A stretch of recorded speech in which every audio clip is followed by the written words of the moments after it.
محترم ناظرین السلام علیکم ورحمۃ اللہ وبرکاتہ۔ ناظرین، امید ہے آپ تمام حضرات خیریت سے ہوں گے۔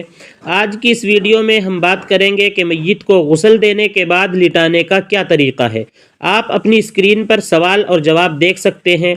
اس کا جواب مفتی شبیر صاحب فتاوی قاسمیہ کے اندر لکھتے ہیں کہ میت کو غسل دینے یا کفنانے کے بعد جنوب شمال لٹایا جائے کہ اس کا سر شمال کی طرف ہو اور پیر جنوب کی طرف، اور معمولی سی دائیں کروٹ پر چہرہ رکھا جائے جس سے چہرہ قبلے کی طرف ہو، اور سوال نامے میں جو لکھا ہے کہ قبلے کی طرف پیر کر کے لٹایا جائے، یعنی آپ جو اپنی اسکرین پر سوال دیکھ رہے ہیں اس میں سوال کیا گیا ہے کہ کیا پیروں کو قبلے کی طرف کرنا جائز ہے یا نہیں۔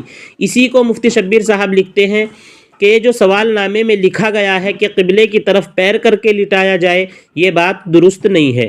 اگر آپ کو یہ ویڈیو اچھی لگی ہو تو ہمارے چینل کو سبسکرائب اور ویڈیو کو لائک کر دیں۔ السلام علیکم ورحمۃ اللہ وبرکاتہ۔